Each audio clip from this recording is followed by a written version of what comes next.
Здравейте на всички в ТикТок. Знам, че повечето от хора от вас, като ме видите и отминавате,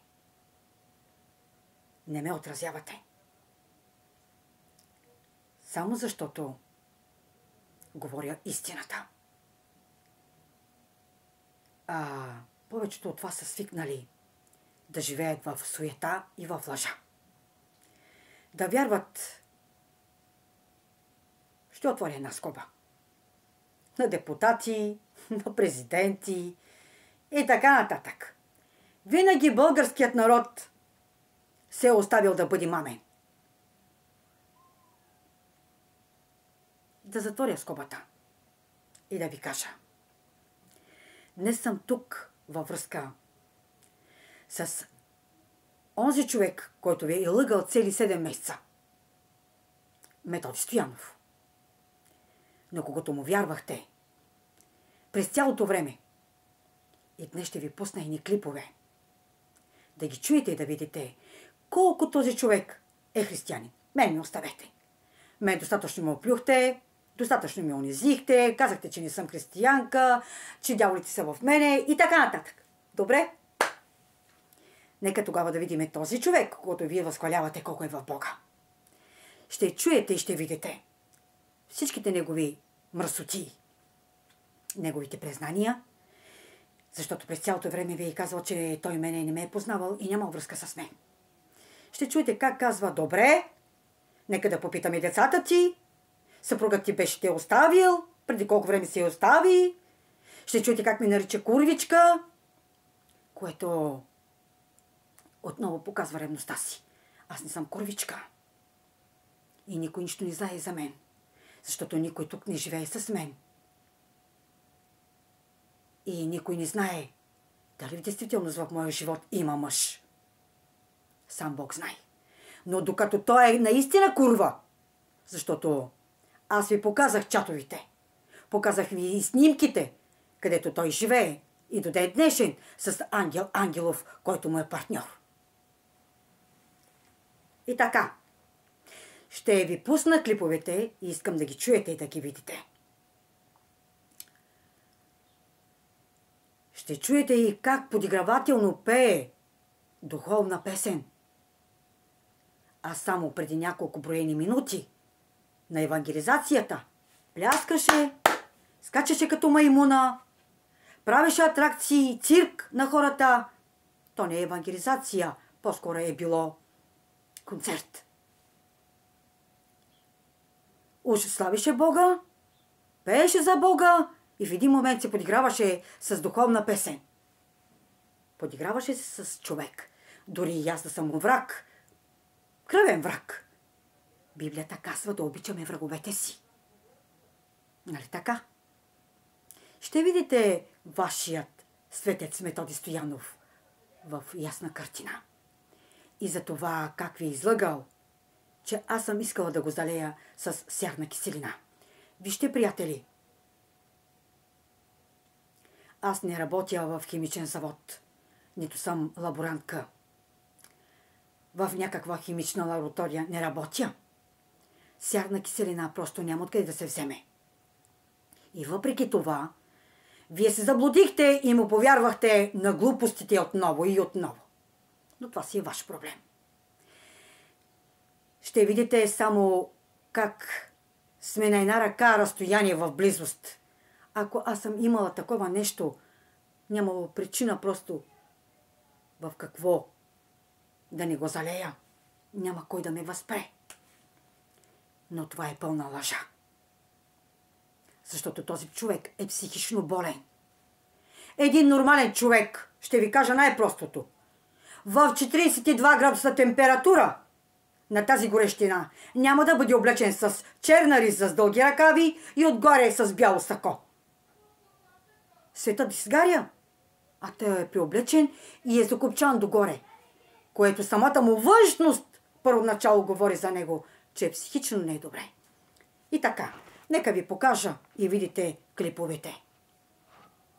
Ще чуете много неща. И сами си извадете извод. Мен ме оставете, отново казвам. За мен имате грозно мнение. Нали той е светецът, помазаният хвалител. Чуйте, приятели. И ти си, господин Катаглен, като кавалер си, ама? Да. Ти същия. Защото ти не спираш. Така ли? Ти така си ме направил. Ти така си ме направил. Да. С твоето отношение. С твоята манипулация пред хората. На кое? А ти не си. Така ли? А ти не си. Кой каза на децата ми, че ти спал с теб в хотела? А ти не си добре. Аз за твоите деца да съм се обмежил. Нали? Да, точно. Имам гласовите съобщения. Ти си този, който ми разписа днес. Ти. Мъжът ми ме остави преди колко време. И той тогава имал с мене връзка. Нали не ме познава? Нали нямал връзка с мене? Нали не е спал с мен? Чувате много ясно. Да продължим. Защо? Така ли? Виж, пак лъжиш. Пред очите ми пак лъжиш. И той, снимките, дето ти ги качваш, хората ги видяха. Сме спали. Кой знае, че сме спали? Кой знае? Ти го правиш всичкото това. Ти си го направил всичкото това. Само се слышката ми. Ти каква си курва ти. Каква курва си ти. Ти си курва. Ти. Чувате ли как ме нарича курвичка? Хората за тебе какво представляваш? Ти нямаш също на тебе власт, дяволе. А само преди броени секунди скачеше като маймуна и пляскаше и хвалише Господа. Вашият помазан хвалител Методи Стоянов. Продължавайте да го следвате. Ще ви пусне другия клип да чуете как подигравателно пее до мен песен. Няма да ви пусна всичко, защото няма време.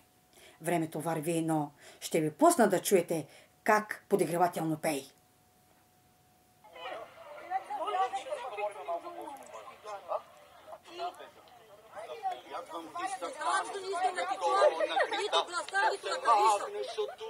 Чувате ли как подигравателно пее духовна песен? Спред вас това християнин ли е? Това човек, който вярва в Бога ли е? Кажете ми, на такова разстояние имах ли шанс да го залея с сярна киселина? Имах, нали? Виждате колко сме близо. На една ръка разстояние. Продължавайте да му вярвате на този човек. Вървете подире му. Но знайте, че няма да стигнете до нищо добро. Защото този човек не е християнин. Каквато и да съм аз. Той като щом е доблестен християнин и вярва в Бога, не би се отнасял по този начин. Не би се отнасял по този начин. С най-големия си враг дори. Той е богохулник. Защото казва в клипът, който е пуснал, че съм искала да го залея с сяра: благодаря на Господа, че нищо не е станало. Дори споменава името на Бог на празно, където го пише в заповедите на Бога. Да не споменаваме името на Бог на празно. Този човек е и богохулник. Той е мерзавец. Цяла мерзост пред Бога. И вие продължавате да му вярвате. Този човек е психично болен. Но днес питам всички вас, които вие го следвате. Вие също ли сте психично болни? Та чак не искате дори и да чуете това, което говоря, и ме отминавате. Знаете ли колко ми пука? Не ми пука изобщо. Достатъчно е само един човек да чуе това, което казвам, и да ми повярва и да се върне от грешния път и да остави този безделник, този гей, този психично болен и да се спаси. Тъй цялото небе се радва, когато един човек се възвърне от грешния си път. Благословен ден ви желая. Бъдете разумни и спрете да следвате този психично болен човек, който пее нормално. Да, наистина пее нормално. Но нормалното му състояние не е в здравословно състояние. Нали виждате? Облечен с черна риза, закопчан догоре, с бяло сако, на 42 градуса температура. Благословен ден ви желая на всички.